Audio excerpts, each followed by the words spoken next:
Oh, yeah, okay.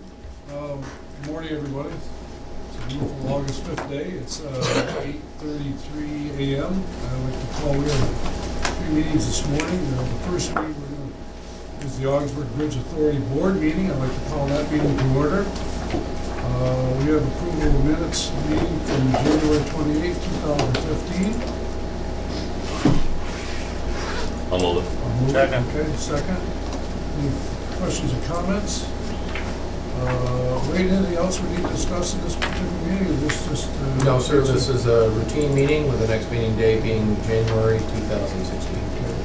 And if there was an action agenda, obviously we would It have. would be on. Okay. I'd like to need a motion to adjourn.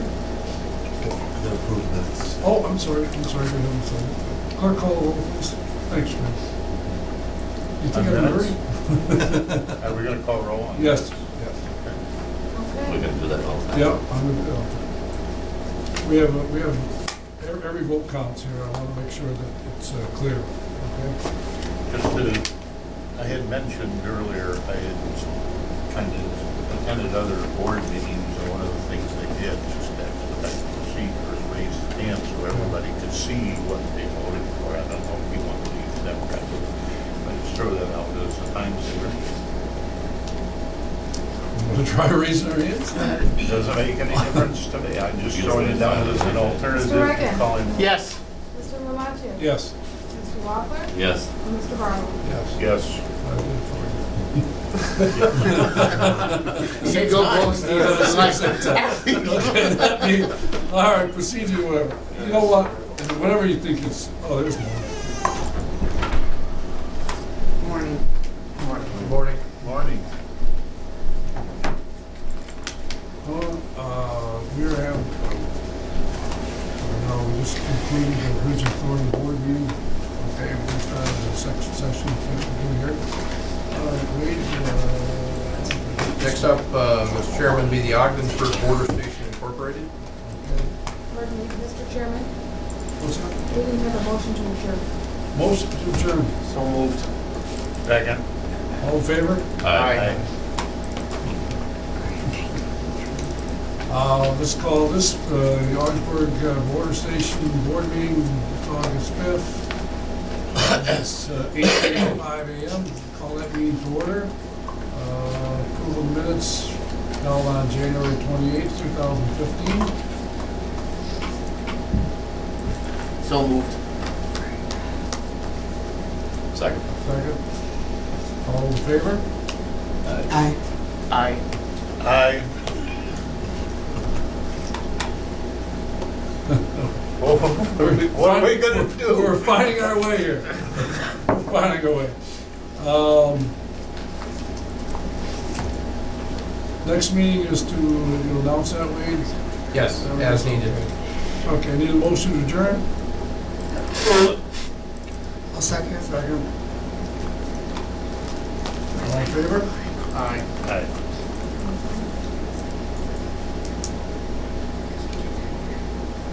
All in favor?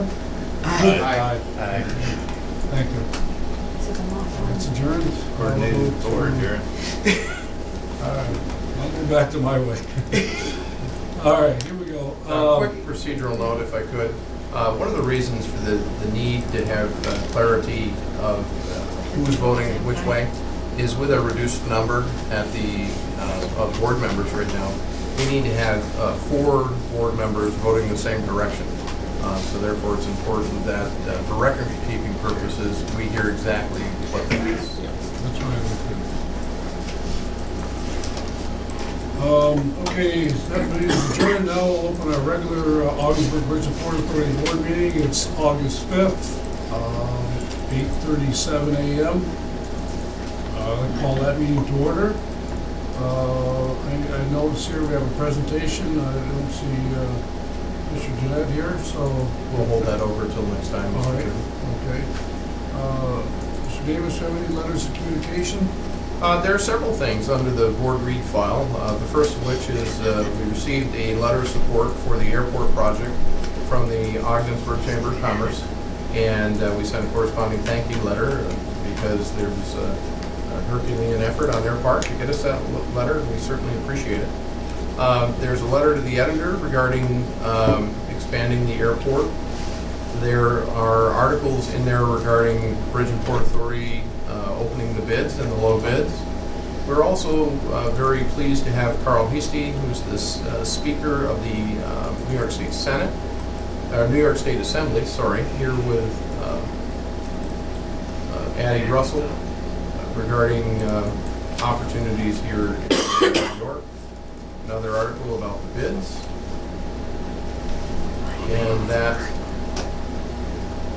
is the extent of the board meeting fund.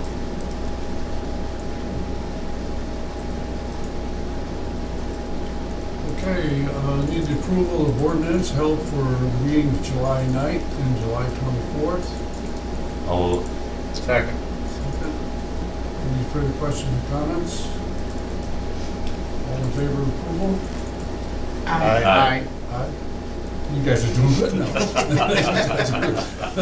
Gavin, you're a little late though. I have to say, you gotta work on I wanted that. mine to Time is an stand out. I essence. wanted mine to stand out. Timing's an essence here. Oh, that's too funny. Any comments, presentations, citizens, agenda items? No, sir. Okay, the press is not here again. I'd like to make that comment. We have reports. Any questions in regards to staff reports? I got a couple. Go ahead. Where do we stand on our Tiger grant? Our Tiger Grant has been submitted. It's a $2 million project with a $2 million match, with a very strong engineering scope associated with it that was prepared on our behalf by Greenman Peterson. We are in good shape. We have letters of support. I know Senator Schumer's office met internally discussing it the other day because there were some corresponding questions that came out on that, and we'll find out when we find out. But last year's application was an extremely strong application on all 5 of the 6 sections, with the exception of engineering. That was our downfall that we learned. So this year we recycled that very strong application, put together a very strong engineering section, and we'll see where it goes. Okay, great. And my other question, I know the last 2 or 3 meetings, you see some stuff in the report on health and welfare thing. It always comes back to the grievance that's out there. Yes. We can't move that forward without that grievance being dropped? Or, Well, yeah, let's go ahead and I'll talk about what I can talk about in public session. In October 2014, the Longshoremen filed a grievance against the authority for the health and welfare under the local agreement. Since that time, the authority has done what it needed to do to get the plan set up, appoint the trustee, and put the money in escrow as was required. The plan itself is being developed by an attorney who is working for the longshoremen. The longshoremen have refused to withdraw the original grievance, even though the OBPA has met all the terms and conditions that were demanded in the October 2014 grievance. Our strategy forward on this, it's no secret, it's public information. That money will not be released from escrow to the plan until such time as the longshoremen withdraw that grievance. even though if we have the plan in, with it, we've got Karen and everything, even though that plan is all ready to go, we will not do that until then, right? That's correct. That's correct. And I see we're gonna hire a couple new temporary people. How we, One of them has been hired and started yesterday. how do we go about, did we advertise for that, or? No, we didn't do Penske. Temporary 12-week position. Okay. Yeah. All right. And we've interviewed for the other, but found the candidate not to be acceptable, and we're have another interview tomorrow, and seeking more resumes. I would add, though, should you know somebody that we ought to consider, please have me get the resume and then take a look at it. Well, I was reading that, and I'm just saying, how are we going about doing that? Because I didn't know if through the county personnel office, if they had a list, of people, or what, I didn't know, I was just We're going curious. as quickly as possible. Yes, we doing that. But that's a No good pressure point. here. But that's a good, it's a good point that if you know of anyone, at No, all. I don't, but I was just curious of how we were gonna do that. That's You're talking about a temporary. temporary positions, yeah. Yeah. I guess And my I'm coming back. I promise. just for Temporary. just for your sanity, right? Oh, yes. In my last one, we got any reimbursements from the New York? Yes. Market New York, Market we've New got York, our right. first one. It was for between 47 and 48,000. We've submitted for the second. The first one took us 5 months to get. Hopefully this one's a little quicker. Apparently they're already reviewing it because they have asked me a couple of follow-up questions. So this one should be a little bit sooner. We can only submit so often though. Yeah. So I was just will curious do. if- Yep. We got the first one. The second one's in, and I will do one more before I go out. So. And I noticed in our report that we for firms coming in for the MWBE, we try to help. Do we have an actual sheet that we give to people explaining everything they have to do, or do we just on the phone, per phone conversation? Just to- Usually I direct them to the MWBE site because it Okay. has all the information. But then once they've done that, if they have questions, I try to walk them through it. If I can't answer them, I get them in contact with our contacts with the Okay, ESD. good. I was just curious. I just wanted to make sure we didn't. Yeah, Down I the mean, road, the you know. paperwork is extensive, so usually we steer them that way, and then if there's questions afterwards, we help them, Good. or if we're unable to, we point them. All right, thank you. Yep. Are those firms that already work for us, or are those just anybody off the street? How does that process work? It's usually ones that are working for us, they tell us that they're actually a minority or a woman-owned firm, or they have just become one. For instance, the new software, toll software people, the minority that was a part owner has become the majority owner. And they're seeking to become an MBE, and immediately told them how to get a hold of ESD to advance their application. That's So exactly- our responsibility at the beginning is direct them to the website? Our is to direct them to ESD. Okay. So they go to the website, and then if they have any questions, it's our responsibility then to answer those questions? Our is to find those answers, yes. Find those answers for us. But what about a company that isn't working for us?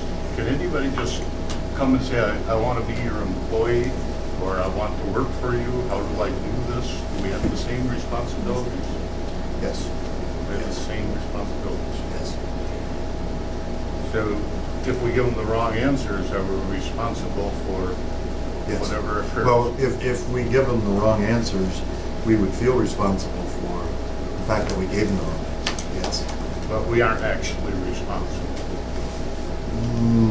Are you saying financially, Steve? What's that? Reimbursement for people who, Well, let's say we give them the wrong answer and they go down the wrong road. Are we responsible financially for what they outlaid because we sent them down the wrong road? Well, yes, let's stop dancing around the issue and talk specifics here. There was a case where we directed a company down the wrong road. Right. Our fault. They went down the wrong road. They incurred a $1,100 or $1,200 fee. Got the certification they needed for the federal level, wasn't good at the state level, and that was directly on us. So because we made that mistake, we made it right with the individual. Okay. That company was Briere Chadwick Realty Right. that wanted to work with us and wanted to be an MWBE firm. They got their MWBE certification, but we felt obligated, and I made the decision that we would cover the financial loss, because that directly resides with us. Okay, so you're right. Don't beat around the bush, and as you directed, ask that question in public, and I am. So, I guess if I had the chance to vote again on that, I would have voted the opposite way, but I can't change that now.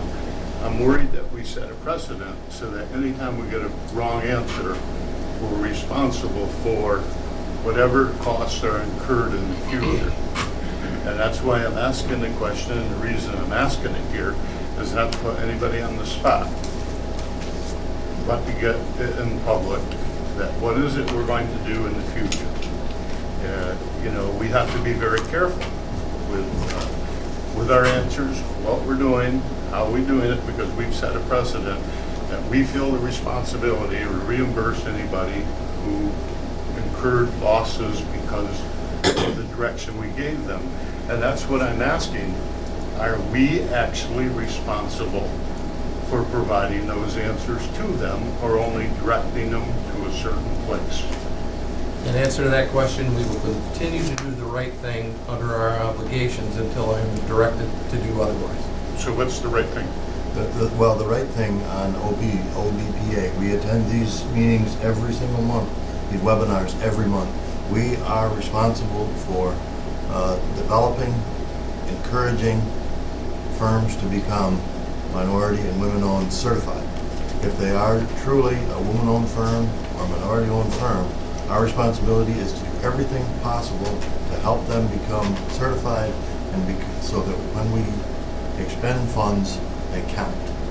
So are we responsible financially for a wrong answer? No. Mr. Counsel? No. You direct them within the framework you have.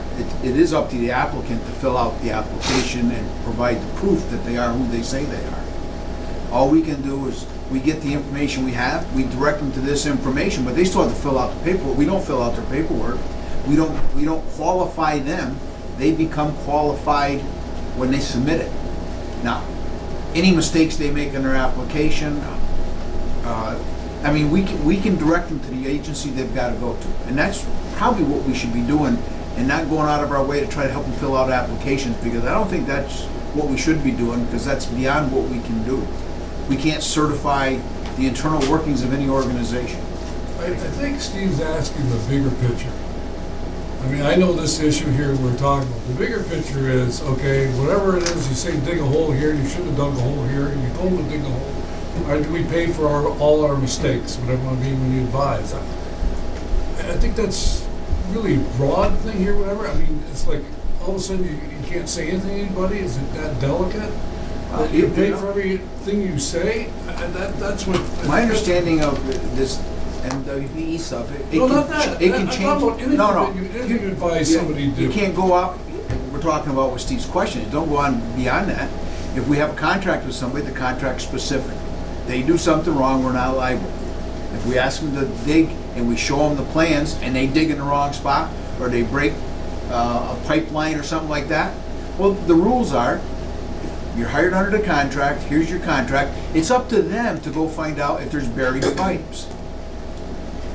I mean, but back on this issue here, you're talking about, we have to have, I think, 30% now, so we're beating the bushes to get 30%. So people approach us, how do we become it? We give them the best information we have. There's not an expert in this room on the qualification, and the qualifications change at the governor's whim whenever he wants to. Okay, here, let me clarify this a different way, because outside of city council, here's what happened. Let me just see what you're able to do and not to do as a board or council, whatever you want to do. The city digs a hole, all right? It's not covered with pavement, whatever, all right? It rains. The water goes down into the hole, whatever, and water seeps down through, goes into the person's basement, whatever. And as the council says, well, we'd like to do the right thing. And what the lawyer says, well, you can't do the right thing, you're not empowered to do that. You don't have the ability to make a choice of whose responsibility it was. So when I think with Steve's question here, and all of our questions is, this is a long-range topic, but are the choices you make, do we have the power to do the right thing? No. If you're doing it on your property and it causes damage someplace else because the act of God, because it rained, Okay, you're not at fault that God made it rain the day you dug the hole. yeah. And that's what we did. And that- We didn't have that's- the power to do it. You didn't have power to do it.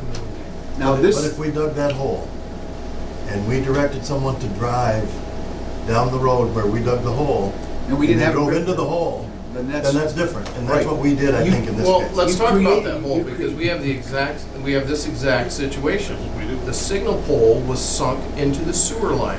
The sewer line backs up. The sewer line backs up and flows into somebody's house. We get a bill for that. What's the legal thing to do? We're under no obligation. What's the right thing to do? Pay them, because it's directly our responsibility. It's what's right and what's wrong, not what's legal. And that's exactly where this MWBE thing fell. We gave advice, the advice was wrong, it was relied upon by the individual, and there was a direct financial cost because of it. If we get a question, and instead of us giving the advice, we go to the source and get their answer, and their answer is incorrect, we're not liable. If we think we know the answer, but we really don't know the answer, we give that information, that's a different, to me, that's a different story. Now, sinking a pole through a sewer line, that's our engineer's fault for not knowing where the hell the sewer line was. I think that's your responsibility, that's our responsibility, they're our engineer. Why they didn't know it was there, I have no idea. Fred, am I correct in that with Steve's question, we directed that firm to a website and to an application process that didn't It was accomplish? federal instead of It was state. federal. It was federal instead of state, so. And we are being very careful not to do that again. I guess that comes back to what my original question is does the state have a sheet of rules and regulations that we might be able to give these people? That's why we send them directly to ESD. Okay, so that's what we're doing. Because that's what, we had That sheet information that exists, but it's was. on the ESD site. Yes. And it Okay, changes all right, weekly. well, okay, Yeah. that's just to protect ourselves. Yes, Yeah. yep, and that's Yeah. why now what we had was apparently incorrect. It was federal, not state, so now we say go directly to them. We can assist if they need help contacting somebody or, navigating the website a little bit because we're pretty familiar with it, but now it's directly. Okay. So we corrected the problem with you. I guess I got a specific question on this issue. So we directed them to federal, and they should have gone state. Right. So we compensated them the $1,100, which I That's the recall, cost. for their There's cost. absolutely no cost for the state There's no cost for the state. to apply it. What I can't figure out is how can you go to a federal website and not know you're on a federal website? Not us directing it, Okay. we directed Well, it correctly. if you were a person that had absolutely no knowledge of MWBE and you were told to go to this website, you wouldn't know whether you were applying for state or federal. You would think. There's no federal- federal indication there at all on the There website? probably was, but they wouldn't know that there was only a state thing. Well, oh, wow, this is crazy here. So now they're certified at 2 levels. Yes. So they got paid for 2 levels. Well, they only get certified No, if They you're a didn't get contractor. paid for 2 levels. Well, wait, now think about this, all right? They're supposed to be New York State certified, and that's all they needed to be. That's all we need. Huh? that's That's all all we we need. need, yeah. But we also paid for them to be federally certified. Now, I don't know what that means. Well, not also paid for them. The MWBE state, there's no cost to that. If we gave them the wrong website, I'm still a little Yeah. cloudy on why they wouldn't recognize it's a federal level, because obviously it would have I some wouldn't. indications. But, it's gotta have something in it, referring to it, that's not the state of New York, obviously.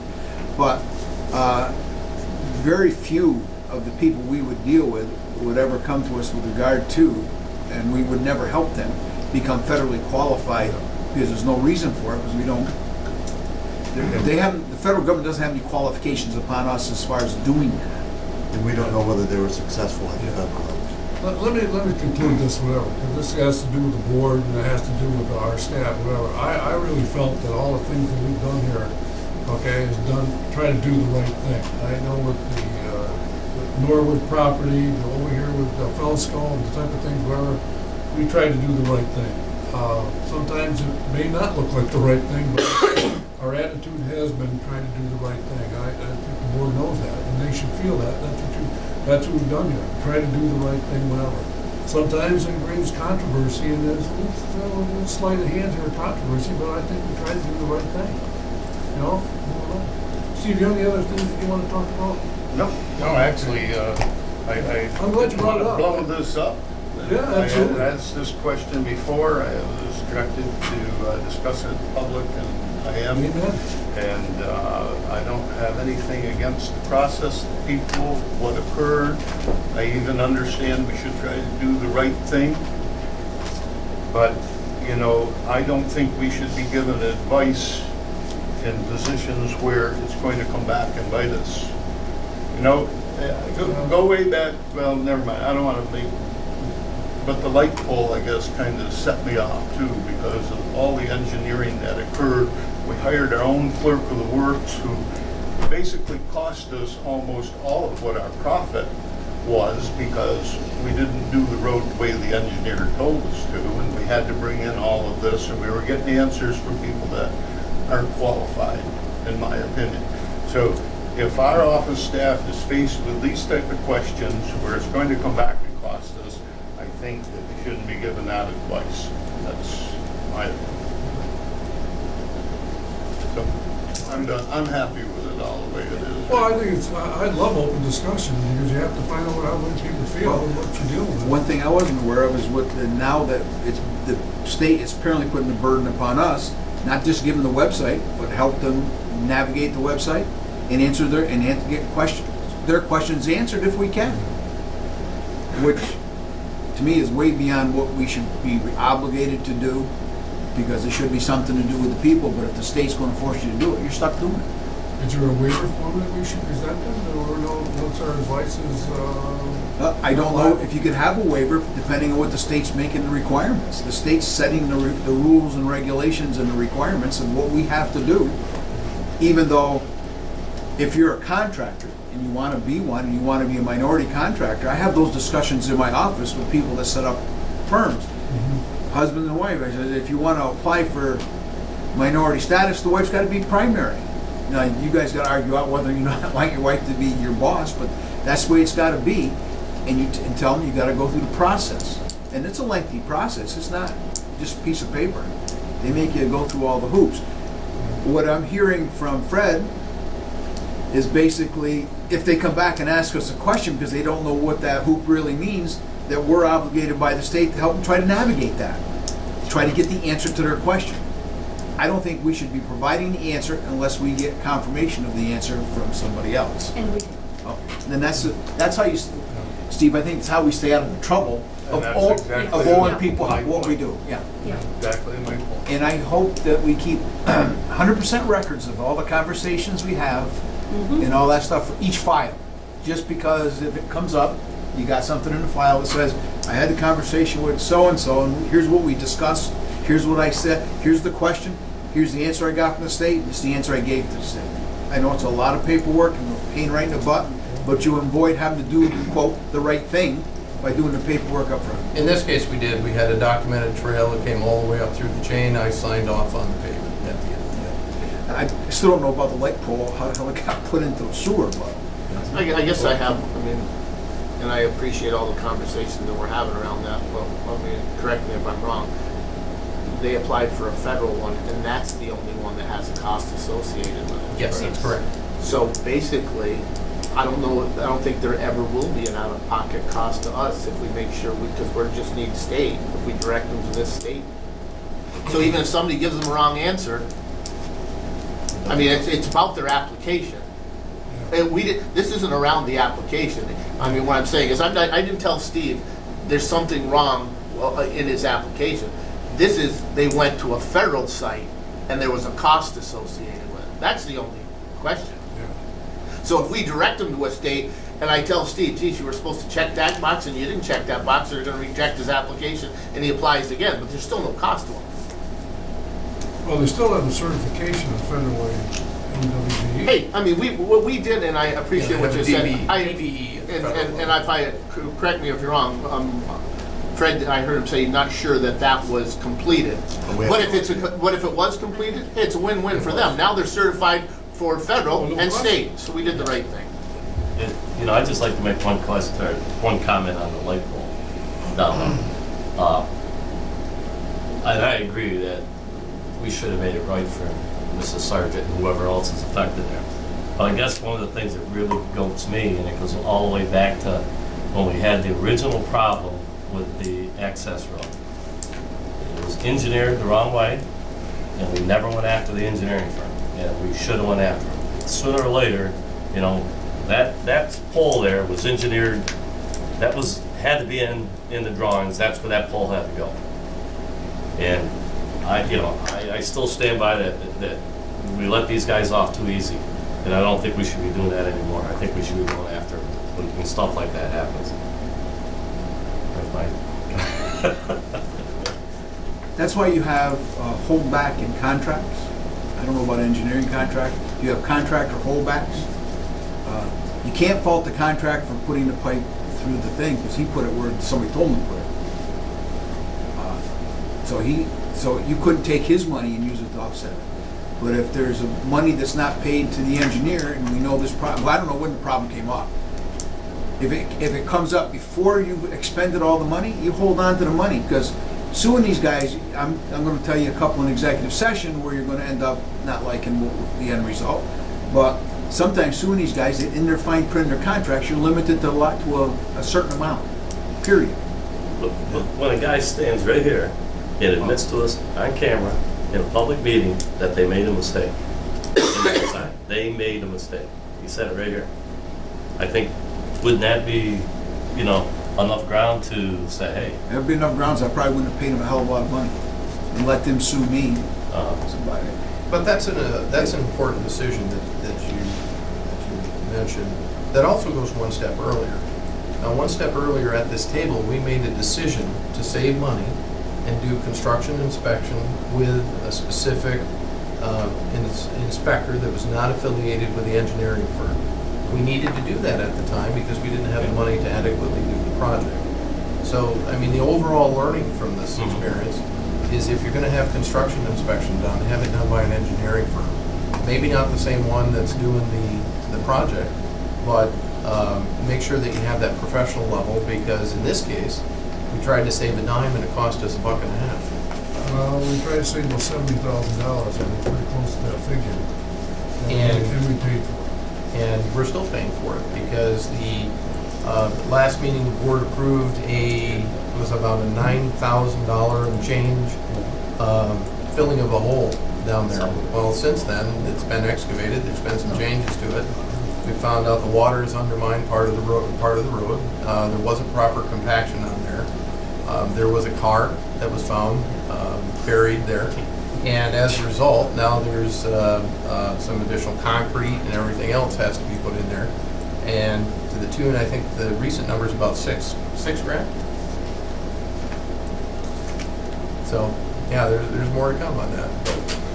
If anybody went down 4th Street yesterday and saw the stuff that they took out of that hole, right, Steve?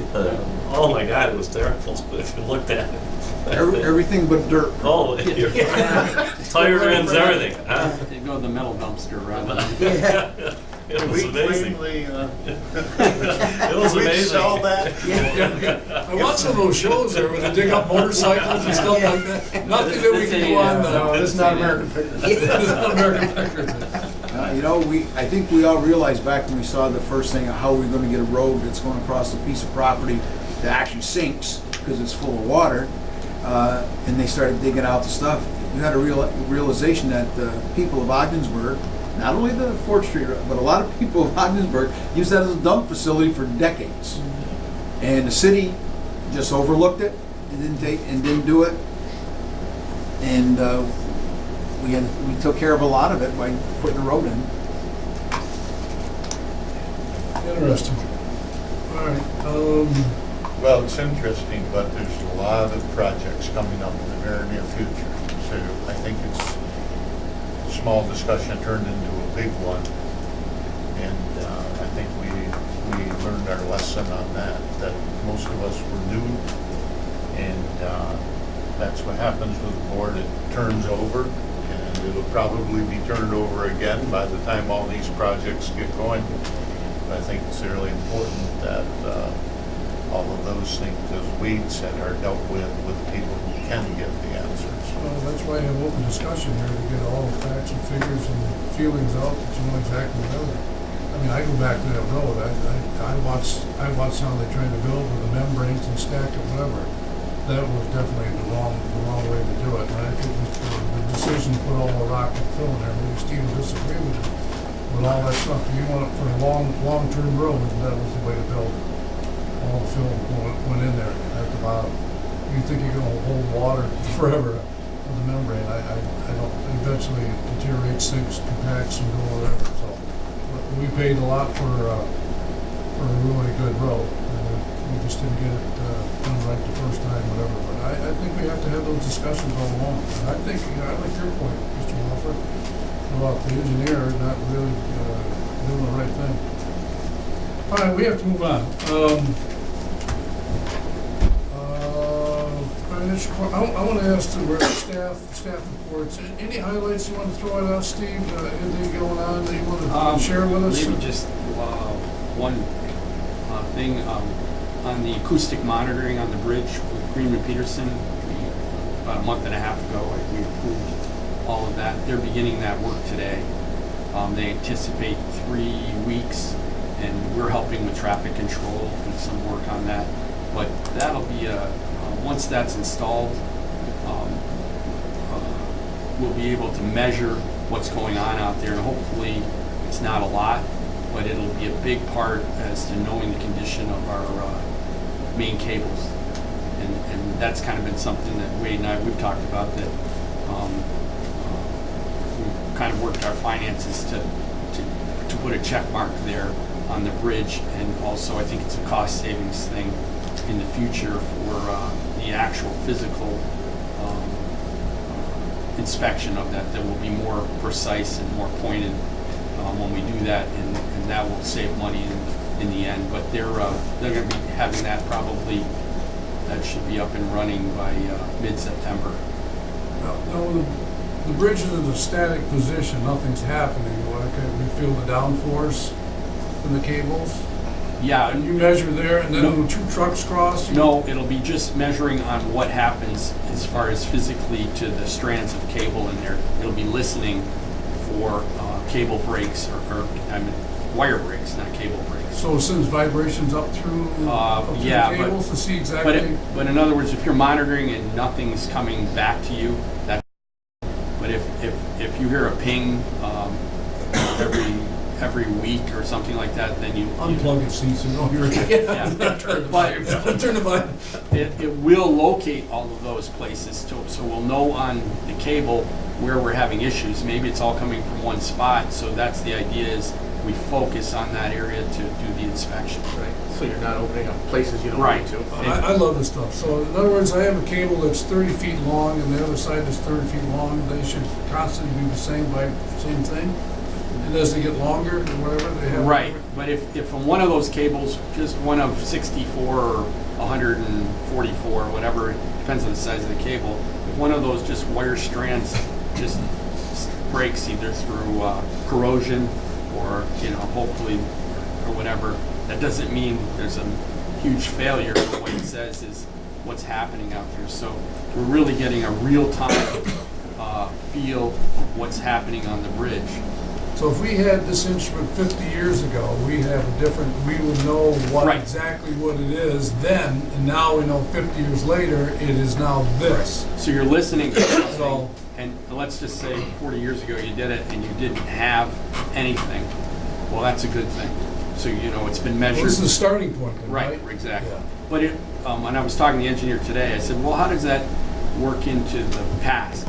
He said, well, it doesn't tell you physically anything, but it gives you an indication that, well, if you don't have a problem now, you probably didn't have it. That doesn't say there couldn't have been one incident where you had something and it's totally been arrested or stopped due to something we've done. Well, this is the main cable we're talking Yep, about. the main cable's not both the other sides. cable. I was wrong Right, on the right. other thing. Okay. Right, and then, like they said, you can add different components to measure different parts of the bridge. So what you're talking about with stresses and things, Yeah. that Well, I can was be, thinking down for static. right, that can be added in a different way, in a different module to measure that type of thing. But here's where Clarkson comes in with their model. They're working on their Revit model that you all saw, and then with that, you saw the stick figure that's all stresses in part. Well, once that's in place, then you can imagine scenarios where you can see what happens. You can run it through on a computer through all kinds of overloaded situations or just general traffic, and you're going to see in that model where things come out as far as you're going to need maintenance on here, or this is going to be, it may fail 5 years down the road, 10 years down the road, or things like that. So in a digital form, you can actually move ahead in time and get a feel for what's gonna happen out there. So you can get a predictor on this? Yes. Wow. And that, then you can focus, you know, they could run regular traffic over, say, go ahead, run regular traffic for 5 years based on the numbers we're getting here. And we, in our minds, we're going, well, we're gonna have to, the decking's gonna start cracking real bad. That's what we're thinking.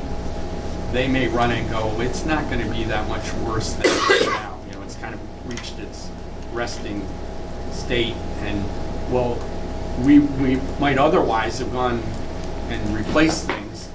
And in fact, we can go somewhere else that's better needed. So you're actually being able to direct your maintenance forces and your money to where it's needed. And that's my big hope out of all of this, is that you're almost seeing into the future, not completely, but you've got an idea of where you need to focus on, because what gets measured out there is going to be real important to us. So see, based on what you're saying, those hypotheticals, if, for example, if Frank gives information, hey, we've had X number of more truck traffic opposed to car traffic, you know, and we can project it out to maybe 5 years, if we say add on a percentage of the increase or whatever, and it can say in 5 years, this is what your bridge will probably look like, this is the stress it's going to be, these are the things you're going to have to watch, and plan accordingly financially to set aside money now for 5 years to make those repairs. Right, and I'll give you one example. Wade was here, everybody, I don't know if John was here, but remember when we were talking about wood chips for the plywood plant? Remember? Yes. Well, we said, well, what if we authorize trucks to go across at 118 or 124,000? The engineers were telling us theoretically that, yeah, you can do that, but you're going to shorten the life of your deck, and you're going to have problems. And what we could do is we could run that model with those loaded trucks based on a project that's coming up, and we'd say, okay, without that, this is where your maintenance budget will be. But if you do that, it may, you know, you may say, well, the money and jobs that we're generating over this, we can make that up in our maintenance on the bridge, and we're going to take that risk. Or we may say, wow, we didn't see that. That's just going to drive up and do so much damage to the bridge that we just can't possibly okay that, or we have to have maybe different trailers or different things. But you can do that through, you know, digitally through the models, and then tying all that. That's kind of my hope, is with what GPI is doing and what Clarkson's doing, and they know each other, and so we've got more of a look into the future. But the question you asked me was on staff reports. I don't know who asked me that, but that's kind of the one thing I'm kind of excited about there. Well, it's a huge responsibility, that bridge. I mean, they'll do all the things technically that we can do to predict and, you know, where we're gonna go. Right. Go about it. So, thanks, It's exciting stuff, it's cutting edge. It sounds like that's one of the greatest benefits. I didn't even think about it the way you said, but ordinarily we'd be on a course where, like you said, maybe we'd spend money on decking when the real thing, Right. that's amazing. And you know what? It's They amazing. could do models and it all matches up. And so we'd say, well, we're old hands, we know the bridge pretty well, good for us. But we're not sure, you know. And I'm sure there's going to be things that we think happen out there that they may say, well, and working in partnership, they'd say, this is where you need to be for long-term protection of the bridge. Now, you got cement work to do, pier work to do? Yep, I was just talking to the mason. Well, right now, I'm kind of, because this is so important, I've kind of mothballed their work schedule for about 3 weeks and get this all done, and then focus on the floor beams and then the pier work. And the pier work, you will pick our days, but we can go pretty deep into the fall with that work, because it is, some of it's weather dependent, but you go down to freezing and Can't let that go. I mean, Right. you start to realize where those cables come down. And we've seen Yeah. just when we do that kind of work, how much better, what it means to everything there, especially in the cable rooms. Yeah.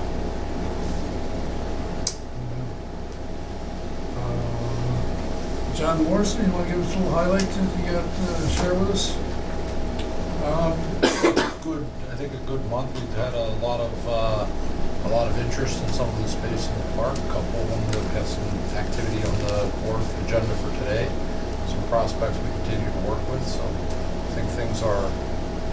encouraging one. Good, thank you. John, anything you want to add? I know we're going to have occupancy report, anything you want to add to? No, a couple good action items and some proposals on the marketing committee agenda. Okay, so we have a marketing committee meeting after this then. I kind of have a question that is for, I guess, 3 different areas, maybe John, and Fred, but, you know, I kind of keep looking at this rental income, and it says we're down 85,000 from what we budgeted.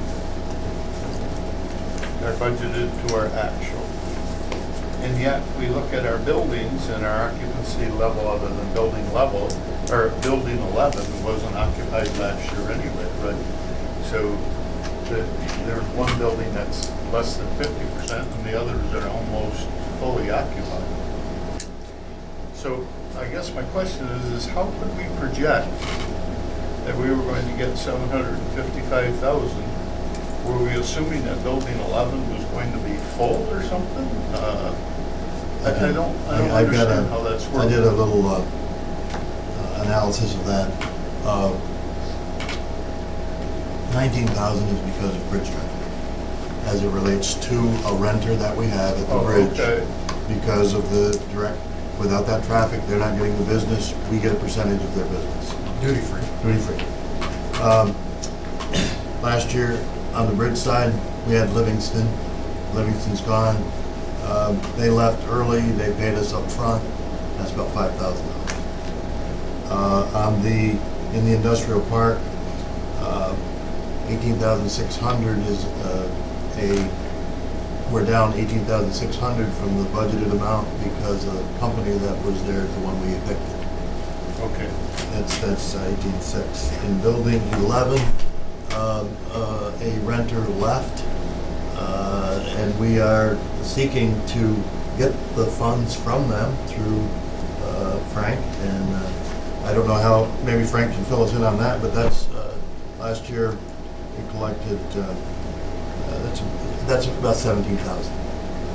And then others, there's small things like one of our leases is paying less than they were last year. They had threatened to leave. We kept them there, and that's costing us this year about 3,600.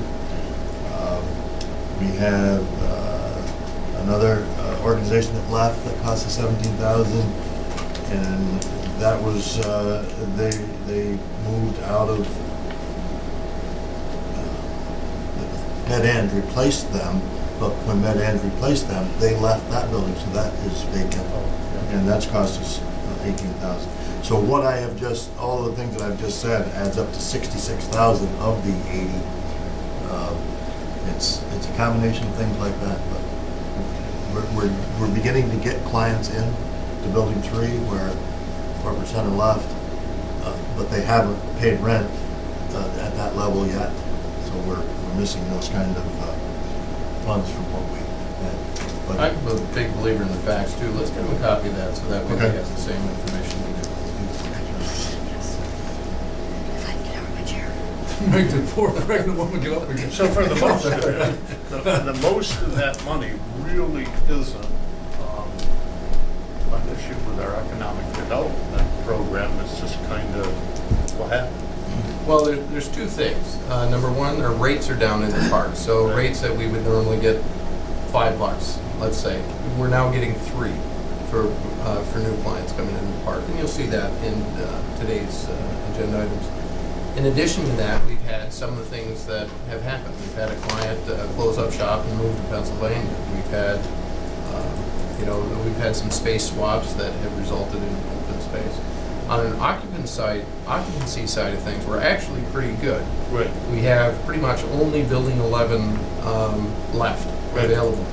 And on the capacity side of things, it will be time to start talking about what are we going to do for future space, because it takes us about 2 years to bring space online. But that building 11 is a unique animal. We've got a brand new buggy whip factory over there, and we need to make the decision as a board. Okay, instead of holding out for $5 or $7 on this, you know what, $2 on an incentive to get somebody in there is acceptable. And that's kind of a policy decision that we're gonna have to make on that particular on that particular parcel. Because our bright spots that had the opportunity to grow in that building and eventually take over that building for electronics manufacturing, it isn't there anymore. That whole category of business isn't there. I like to think, and maybe we keep track of that, because certain clients in the park have contracts with us using the bridge, whatever, how it's documented. So sometimes you get money for rental, and other things you have truck traffic, so you get, money on top of that. Am I correct with that? Yeah, you can make, I'll give an example. Let's talk about a customs broker in the park. You could essentially give them the building at no cost and make up substantial amount of traffic on the bridge and come out even further ahead than if you were charging, $5 or $7 a square foot. And I thought I saw in the reports that John had put together some sort of a marketing plan for Building 11 or something of that nature, a study. Some ideas how we can go about basically trying to market the, we are targeting, some of it's some advertising, Steve, some marketing initiatives to make more awareness. We have a mailing going out specifically to electronic firms. It is a building that, we've invested in terms of there's a clean room in there, there's an environmental testing chamber in there. We had a company in that looked at that, and it was actually one of the first companies somebody that was aware and knew about these particular rooms and the value. And they were just, they said if I could move all my, he was from Toronto, and they were not looking to relocate all of their R&D to our park, but they said this would be a tremendous selling point if I needed to move R&D to here. With the hydrostatic flooring. So we've been trying to target firms that could take advantage, that would represent an additional value to them, to come in, to know that these particular types of facilities are already in place in that building. At some point in time, that may not be the direction that we go with what we bring in for a tenant. We've tried to take advantage of marketing the specific attributes of that building. At some point, we may just determine there's just not that interest out there.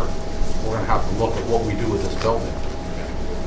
Well, I don't know how the other members of the board feel, but I think if in fact we feel that it would help them get someone into that building by looking at possibilities of less rent or whatever, that we ought to give the people who are marketing it the power to work at that dollar,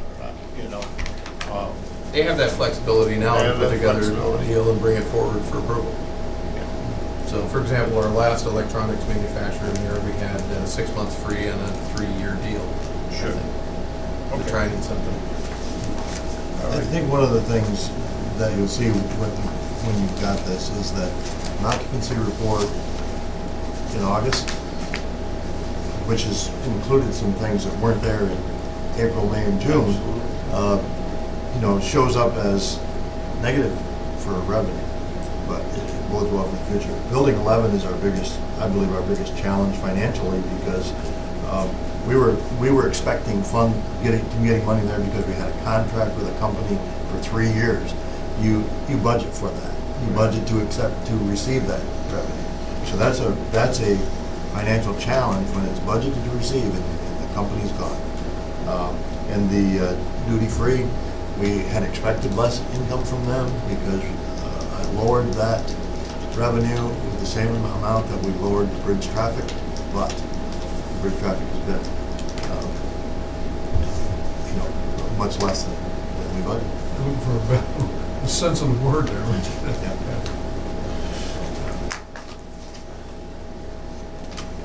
You want to take us briefly through your financial report? I know we kind of got into a little bit. Sure.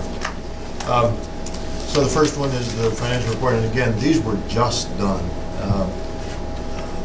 I did look at the rental income because I anticipated that question. Bridge tolls are down significantly. Port operating income, we got that ship, that shows up there as increased over budgeted amount. The port warehousing is down because we had less salt. We didn't expect much, but we had less than we expected. The OMC OMLC revenue, that was a line I put in because I didn't want to put something in as port operating income and so on, so I just put that there. There will never be anything in that column of actual. It will show up in the two rows above it, the revenue. But if you look down quickly at OMC expense, that's off from what I put in. I put in the exact same amount of revenue and expense that they would generate expense in relation to the revenue. The next one, airport operating revenue, that's running right around budgeted amounts. Going down to expenses, salaries and wages are a little bit higher, and that's for the same reason as the port operating income being up. We paid people to move that salt. And we also had those benefits, those health and welfare benefits along with it. That's a portion of it, it's not all. The whole 31,937 is not that. It's also some timing around the summer students. I don't put more, I don't try to weight the salaries and wages in the budget higher in the summer months when we have the rich crew and the summer students. Let's see, the next one, utilities are lower, again, that's seasonal. Legal fees are much higher, we've been doing an awful lot of, we got a lot of things going on, as you know, and a lot of legal costs that go with it. Just a quick note on that, in the future, I'd like a schedule created that shows, like you typically do towards the end of the year, amount by firm by reason. Okay. Because there's some very interesting information that comes out of that one. Okay. And in fairness, it's not Frank. Yeah, right. I know, See, everybody looked at it. I know what my hourly rate is by contract, and I know what you get charged, and I sure as hell know it. That's not it, eh? I'm not close to those numbers. I attribute to a part of them, though. Any questions? I guess my only question is under the revenue side, Yes. Fred, under the OMLC revenue, you Yeah. said that's gonna show up in the port operating and the port warehouse. Yes. So why would we put that line item in there as I revenue? put it in because when I budgeted the port operating income and the port warehousing income without that. Okay. And All right. I didn't know what effect they would have. I think in a budget you want some kind of an idea of how many ships is that going to bring us? Yeah. And I didn't have a clue, and I couldn't get a clue from them Yeah. because they were reluctant to say, well, we'll get 3 ships of project cargo. Yep. Because they didn't have contracts either. Yeah. So that's the way I did it, and I put the exact same, and I didn't know how it would increase our expenses Sure. either. All right. You know, so that's why I did it, and I did it. You like even- it that way? Pardon? You like it that way? No, Okay. no, I don't like it that way, but when you're budgeting something, you gotta have some kind of substance behind the number you're putting in. So, Down the for next road, year, it'll though. be But blended in. Yes. But I think also for this year, as we get closer towards the end of the year, let's put together a schedule that looks at what the actual revenue is, what the actual expense is. Yes. And that way we can take a look and say, is this OMLC deal working for us? Well, We but- think it is. And that's what I And like when- that when we line have- for. Yeah. Then I guess that leads to my next question. Every month we have reports from you people. Mhm. Can we get a monthly report from OMLC on what they're doing, stuff like that? Short answer, no. Long answer, yes. No, because anything they send us is public information, and we wouldn't want Prescott or Oswego or Albany getting hold of that information. Long answer, yes. Have a direct conversation with them, find out exactly what's going on. There's some positive news that's coming out regarding the fourth quarter calendar year of a ship coming into the port that I can't discuss on camera, that they know all the details on. So that would be the preferred method. Okay, I Because don't they're- care what method we use or what you guys want to do, but I'd like to, I'd like to know, and you do, don't get me wrong, you do. But I'd like to I think everybody would like to know what, I keep looking at that, that line item, and I don't see anything coming yet, and I'm getting kinda anxious, and I'd just like to know, you know, Looking at it in the financial form would cause some undue concern because you would never see anything in that OMLC line item under revenue. yeah, But if we get something like what you said, at least we can yeah, we know, Yeah. we compare, can, one, you know. have an idea, what is this doing? And I think that's really Yeah. what your question Yeah. is. So let's put together a draft and get it out. Yeah, whatever you feel comfortable in doing and how, you know, it's fine with me. I just like an update once in a while, you know. I believe though, despite the fact that that row, that OMLC revenue line is zero, that 67,819 is a direct result of OMLC activities. Yeah, We wouldn't have that chip otherwise. yeah. Well, That was it. that's what I'd like. Yeah. That's And what I we can- gotta and I can, put to paper. And again, there'll be some estimates, but Yeah. there's estimates in accounting. Sure, all right. Thank Because you. otherwise, to your point, you look at this, you might get the wrong idea. You look Yeah. wrong idea, you come to the wrong conclusion. Yeah, Right. The way it sits.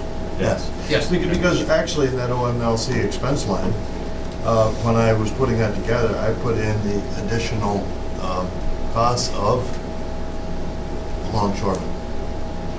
And now they're up in the wages line, you know, so I can do that. okay, thanks. Next one's bridge traffic, down 25% from July. We've got to get this new software, and I can't guarantee to you that that number's correct. And I echo that. These numbers are directionally correct based on what I see going on in other bridges. I have no faith in the numbers that are in front of you. It's the till saying. Yeah, that's the, Yeah, we've resolved that issue, it just takes time to get it installed. and how's that software program, how's that coming? Is it being installed yet, or? Not yet, not yet. We are, in our RFP, we did not put in a performance bond. I've asked for a performance bond, they're working on that. So, So this is gonna be at least 3 or 4 months out. it'll be at least January. Wow. Next one's the airport activity report. I have not heard from Cape Air yet, that's why there's nothing in the July line for them, but our fuel sales is up significantly in July. Credit card, Is that just because, I mean, it's just because I contacted them yesterday. no, not Cape Air, Oh. our fuel sale. I got Is that, there a reason? I got that at 8:10. I haven't had a chance to ask any Okay, so questions. it's just Yeah, because. but I will Fresh. ask there. Do you have any ideas, Steve? Well, we had a lot of jet Lot of jet. traffic and I a lot think you of, have graduations at 4 colleges. Unfortunately, there are some people that have no planes. Really? Oh, yeah. Well, I saw one out there and I wondered. Wasn't that Carlisle? Carlisle, yeah, he sent a plane out there, and then there was a number of, they were all executive.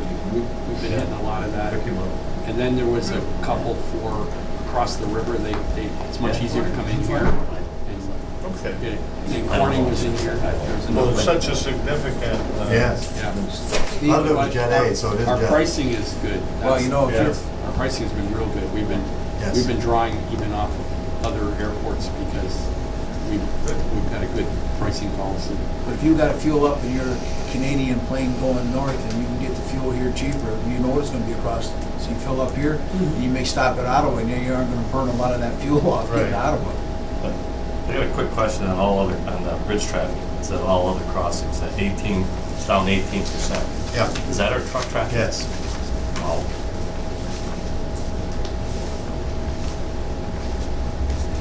Doug, it has a lot to do with that Canadian dollar. Last time I saw it was like almost 70 cents in exchange. That hurts a lot for up there. I will be updating the price for the Canadian dollar price. Okay. John, I believe you've got McClellan on the line later on this morning Yeah, we'll have regarding that. video conference with them talking about it. I think largely though it's due to the Canadian dollar and their exports are, the deficit between their imports and exports is really bad as far as the Canadian economy. There may be other factors, that's just. As I look at that report, I'll reiterate what I said back in May. I'm concerned about this. If we've got to make some adjustments, within that revenue and stuff, I'd like to see us try to do something now instead of wait till the end of the year and getting panicky because we don't have this or that. And just a thought, just my, well, if we can or if we should, or we're gonna try to ride it out. We can adjust our forecast, but our budget is our budget. Yeah, I understand that. And What? one of the things about the toll booth is we have to staff it. And whether it brings in the budgeted amount or 85% of that budgeted Mhm. amount, we have to have those people there, you know, and you talk about panic. I almost have that every time we have to write checks and make payroll. Well, But it's difficult. But there's some things we can do and some things we can't. Well, one of the wild ideas was, I talked to people at Customs Immigration, what happens between 3 o'clock and 6 o'clock, 5 o'clock in the morning. There goes 3 hours, and then you sit there and 2 cars go by, 3 cars, and everybody's there being paid on all levels. You say, what does that cost for those 2-3 hours? Quite expensive. Quite expensive. But you have to be there. We don't have to be there. We can let them go through if you wanted to. That would have to be a policy decision. Well, Yeah. Well, I'm just saying to you, is what it costs you for those 3 hours. Then somebody will advertise that in Canada and you have Oh, 300 people. God. Yeah. 40,000 cars coming across. Everybody's waiting there at 3. Okay, let's go. Well, what you're hoping is from 8 till 4 in the afternoon that you're gonna pick that from 3 to 6 up. Yes. No, you would. Too much giving. Any more questions for Fred? I got the credit card Oh, report. I'm sorry about that. I think the amounts are staying about the same. Percentage is a little bit higher, I looked into that. In July of 15, we had 866 transactions, that's less than $10 a transaction. In some of those months when the percentage was lower, we had fewer transactions. So, you know, up around $12, $13 average per transaction. So that's why the percentage is higher. The fees have not gone up. The fees are the same. It's just smaller transactions result in higher percentage fees. Do they happen here in the office or down at both? Both, but most of them probably in the office. Most of them are the $37 renewals. Or the $100 renewals or Yes. rent. But there is more and more $275 being put on cards. And how many letters didn't you have to send out to collect 275? A lot, an awful lot. You look at the $3,000+ cost, and think of the man hours to not collect money. $300 cost. Yeah, Are we talking? yeah, well, the 3,000 over the. Oh, Over the whole okay. thing. Through I'm just July. saying. I remember July, I'm like, oh my God, is it that much? No, I'm just saying, you look at Oh, over that yeah. number of months, and Yes. how much work did you have to do when We've you sent didn't out have very credit few, card? Yeah. Very few. Probably was worth it. Yes. Is that 3.76 in the code line Yes. generated by using the 2 numbers to the left? Yes.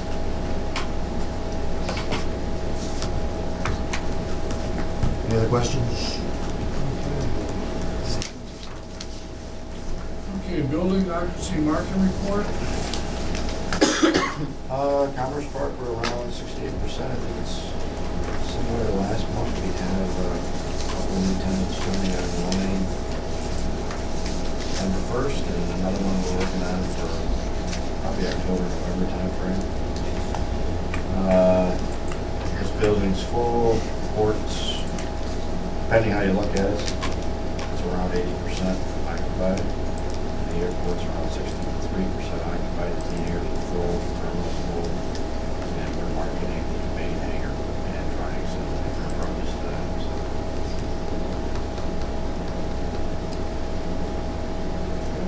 Anything else for Don? Question? Committee reports, we have done, but we do have a marketing committee meeting after this meeting, so we'll have a report for next meeting in regard to that. We have any unfinished business? I see nothing there. Our next meeting is September 2nd. How's that fall on Labor Day weekend? Labor Day's the 7th. Till The 7. 7th? Okay. So that works for everybody? The second? I won't be here in a second. Okay, would you like to move it to another day? Folks, does that work best for The four of us. Doesn't matter. Steve, you okay with the second, or you wanna go to the Either ninth? day. I'm not working until after October. What happened to being retired? Retired until the Social Security doesn't take part of it. Yeah, the either date's good for me, but I was just, I Ninth's was, fine. Oh, ninth, yeah, ninth. fine, it's What do good. you think of that, or? Yeah, that's fine, I think it's, well, I don't How know. about for staff, is that okay? We're here. It'd probably be We hope better, I'll be here. it'd probably be better for the reports anyways, because the second is so early in the Yeah. month. Okay, let's do that. Ninth, thank you. We'll make that an 8:30 meeting. Have a good time. Okay.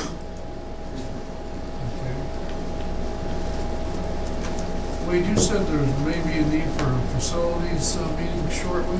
There is, let me get the agenda, a potential agenda together. This is not a facilities committee meeting where we need to sit in a room. This is a facilities committee meeting where we need to go look at something at the port, where we need to go look at a airport property. And it's kind of more of a show and tell type on the road meeting, so. I'm not sure there'll be formal action required of that, but we'll get the agenda together and go from there.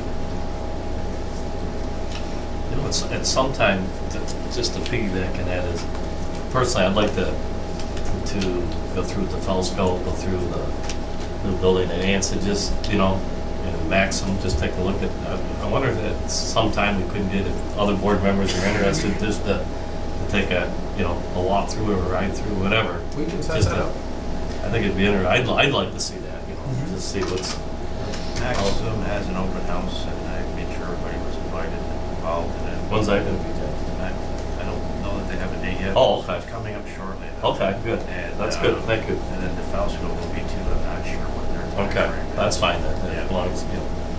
All right, Take care of it. September 9th.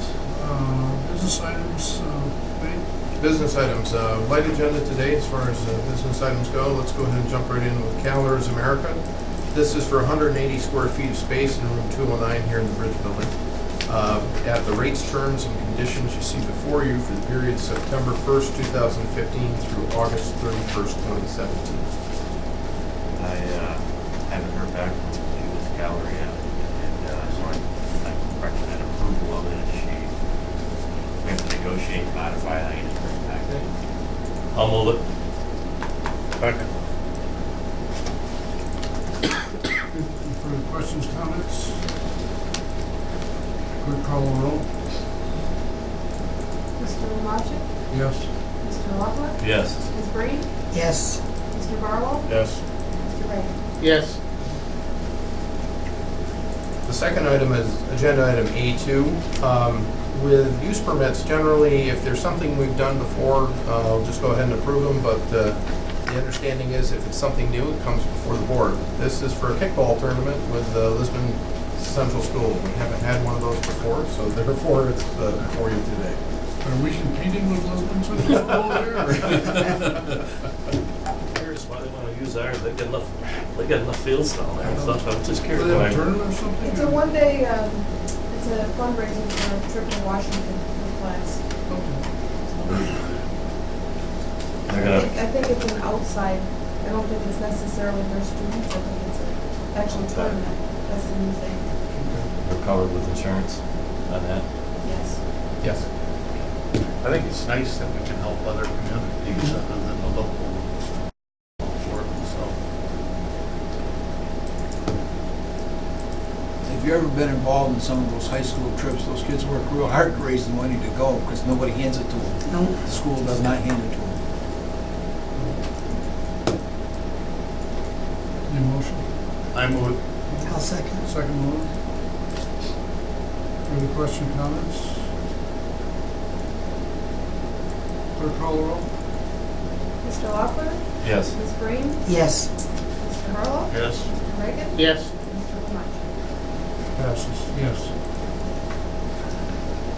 Item B1 is approval of a lease supplement with Era Shoes. This is in the 11th building for 5,000 square feet of space. At the rates, terms, and conditions you see before you, the term would be September 1st through August 31st of 2016. move it. I'll second it. Ms. Green? Yes. Mr. Barlow? Yes. Mr. Riker? Yes. Mr. Lamachi? Yes. Mr. Lawler? Yes.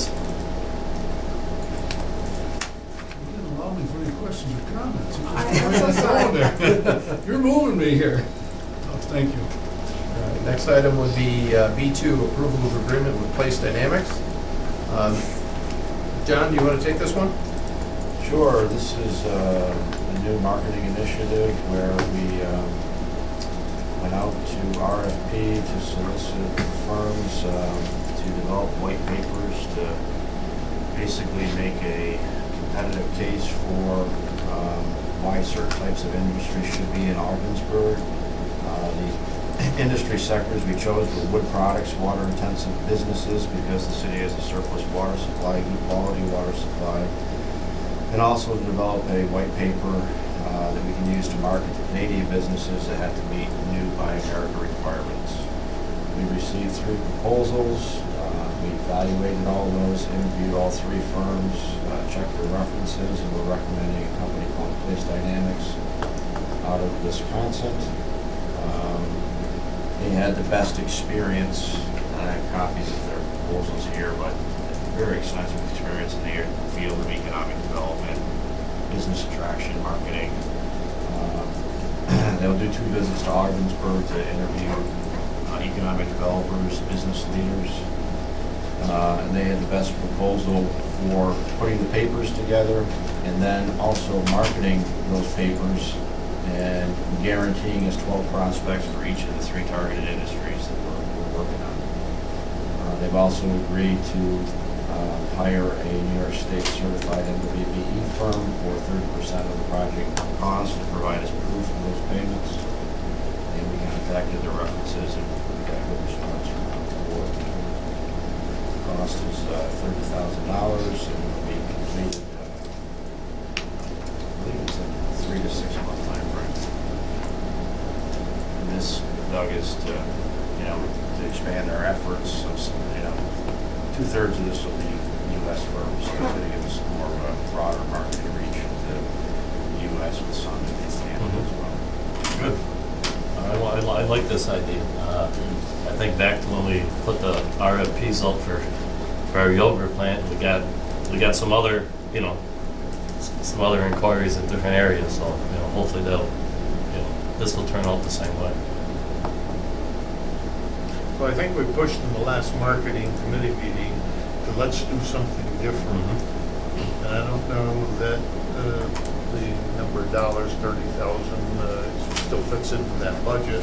We should take an amount and let's take a stab at something. So I guess I'm pleased that that has been done. So I'm going to support it myself. Fred, how's this fit in our finances? It fits within the marketing budget. John, he keeps track of that budget and how he chooses to use that budget, as long as, it stays within it. It does. Budget's 170,000, we spent 70,000 since April, so it's 100,000 now. I just had 2 comments for John. John sent it to me. They want the agreement governed under the laws of obviously Wisconsin, where they're from.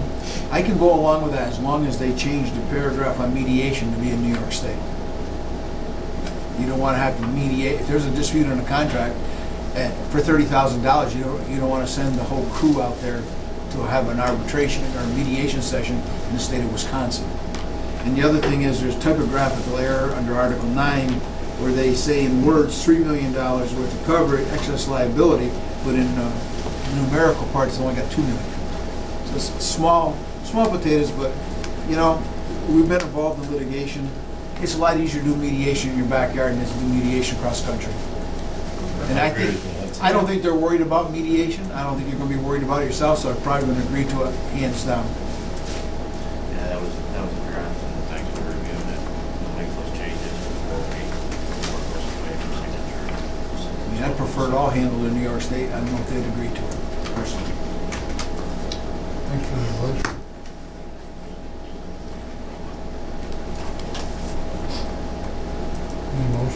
I'll make that motion. I'll second. Second, Steve. Any further questions, comments? Clerk call the roll. Mr. Barlow? Yes. Mr. Reagan? Yes. Mr. Lamacek? Yes. Mr. Loeffler? Yes. Ms. Green? Yes. Thank you, Board. Motion passes. Work with that, John. Next up is agenda item C1. This is ratification, this should be approval of option to purchase Ogdensburg Volunteer Rescue Squad parcel. You'll recall last time we had an MOU executed with the OVRS for the parcel. Since that time, we have finalized the lease purchase agreement, and it has been approved by OVRS board and has been referred to our council. I'll make that motion. I just got one. Oh, I'll second it. I have to abstain on this particular vote for conflict reasons. I think, just to clarify, I think somebody else brought this up in a previous meeting, or what, now, we're paying $2,100 per month. Right? Yes. Okay, that's correct. Now, can somebody else come in and say to the rescue squad, since we're just paying per month, can they come in and say, we'll give you $3,000? No, they cannot. They cannot, so that's, okay, that's great. And as long as we exercise their options, our building, Okay, they've signed off on it. good. Yep. I know somebody had a concern, I just want to make sure that we Good question. cover it. We look into it. I'll move it. It's ever been moved to second. Oh, I'm sorry, geez. You seconded it. You want to move it now? I'll remove it. I'll remove it and remove it. Any further questions, comments? That might have a double meaning there. Yeah. Doubled up your vote now. Clerk call the roll, please. Mr. Reagan? Yes. Mr. Lamacek? Yes. Mr. Loeffler? Yes. Ms. Green? And I must abstain on this. And Mr. Barlow? Yes. Resolution passes. Okay, the last item on the regular agenda for today is approval of an industrial building lease with NAC Logistics. You may recognize this. This is a Pro-Smith business. Staff's negotiated a 5-year agreement at the rate. You see rate terms and conditions you see before you. A couple of things to note on this.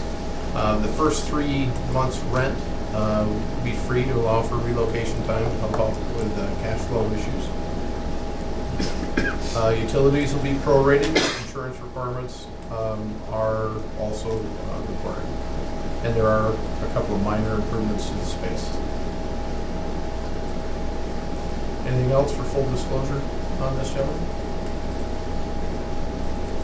No, I think it covers everything. I will, well, go ahead. I need a motion. I'll make that motion. I'll second it. Right. Further question, comment, I think the comment I want to make before we go any further in this is the fact that somewhere along the way, I mean, Wade and I met with Pro, maybe 3 years ago? Yes.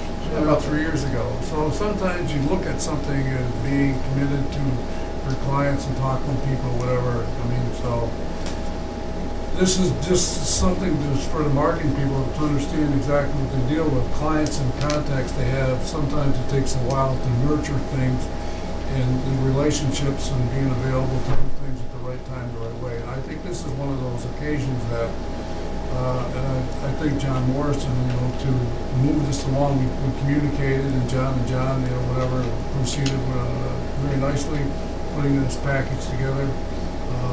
Met with Crow, myself, and again, been involved in the process. Not that he wanted to meet with me to make sure I was there. I don't know why, just to hold his hand through the process. But it's just part of those type of things that relationships do proceed when you have something built or whatever. And it's a 5-year deal. It's something I think the board really likes is the long-term deals that make sense. And help business stay here, whatever. I think he's quite an entrepreneur and he has a lot of relationships. And there's other things that may come with this actually agreement later on. And anything else you want to add, John, in regards to that? Please do so. Or I think this is gonna be a great addition to the park. And, you know, Crow was very interested in getting in by September 1. So he is not actually signed off on this lease, if there's anything different, but I mean, I discussed all the terms of this with him as of yesterday, and he said he was ready, so we prepared it for today. If there's any modifications, if John is okay, I'll bring that back at the next meeting, but verbally agreed to everything that's in here right now. Is he moving his entire business now? Yes. Where are they, New Jersey right now? What was his business before? He's right here in town. Right here in town. It's up in the old Sperling's building. I want to make another comment, because I think this is a comment that I made in the meeting with him, whatever. I want the public to know that we did not recruit him away from his place of business. Okay, he reached out to us and we were available. So if anybody wants to come back and says, you know, we're trying to go after the people, clients, we did not do that. He came our way. And I It's a think good that's- point, but those things are going to happen. They've gone the other way too before. I know. Yes. But it's a good point that you bring it up publicly so that somebody doesn't think we're down there chewing his ear. I'd also like to bring up a policy point that, while not specifically related to this agenda item, is something we need to consider in the future. Let's talk round numbers for the sake of argument. If Crow were paying $2,000 a month on lease rate, our policies and procedures here dictate that we need to have 3 months' rent in advance, or $6,000 that we throw in an escrow account. Then we have to turn around and have that business come in, and the rent starts immediately. Well, that's a pretty significant barrier. You're talking about when you recruit a business into the park, you have to have both the 3 months upfront rent, you have to have the wherewithal to move your business, which is a huge cash flow issue. Set up your own utilities, set up all your moving costs associated with that business, and then turn around and start paying our monthly rates on day one. And one of the things that you'll see us propose, because there's two sides of things. We need to be protected financially. We need to have some kind of security deposit on file so that when things go bad, as they sometimes do, we're protected. But we also need to do things, I think, a little smarter, because the interaction of our policies, procedures, and the way we do things are also a barrier to a startup business coming into the industrial park. Particularly a small business, or a business that doesn't rent a huge amount of space. So we've got a balancing act there that we need to look at from a policy standpoint. We'll put together a proposal and bring that forward for approval in the future. So right now it's 3 months. 3 months, Yeah, Look that's at possibilities of other types of things, maybe even fee levels or how much you should. Yeah, so for example, there might be the ability to put an adder onto the lease rate that equates to the security deposit. So, you know, one year from now on a 3-month lease, for example, we had an adder in the initial rent that covers that security deposit. And that way we're satisfied on the finance side and protected on the finance side. But also on the doing business side of the organization, we can lower that barrier to hopefully get some more folks in the park. Or you can even do a hybrid. Collect 1 full month up front, and the rest over the first year, 18 months of the lease, or 2 years of the lease, to get to where you want to be. With the past experience of two, I like the idea that we got 3 months rent, but you can do it. You want to entice people to come. Other people do the same thing. They make adjustments. Be creative. And you know, it's a good long-standing business. I think, you know, Yeah. Crow's pretty sharp. He's not gonna, you know, but I think that as we said, we got to be creative, and you know, we've got to do stuff like that. We got to protect ourselves, but also we got to, you know, at this time, we've got to make sure that we try to get as many people in there as we can, and do whatever we got to do to get in there. Because I think the long-term effect is going to be pretty good, you know. The short term is to do something, to change it a little bit, and do something, get somebody in there. I think we just have to do that.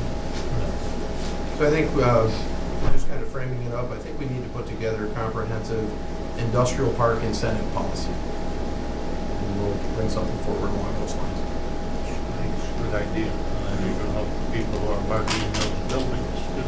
Absolutely. To me, it's creative, one policy for everybody, doesn't necessarily. Well, I also think it's that a way good it has to idea. be periodically revisited as well. Absolutely. A lot of the larger cities have done that for years with their downtown, let the tenants in for nothing with incentives to just keep them heated and to bring it in and then gradually, and it's almost always worked well. I don't think we can go that far. They at least collect taxes on Yeah, the property. exactly. Yeah. But along those lines. Along those lines. Well, it's nice to have Corwin in the park. Clerk call a roll, please. Mr. Lamacha? Yes. Mr. Laughlin? Yes. Ms. Green? Yes. Mr. Barlow? Yes. And Mr. McCray? Yes.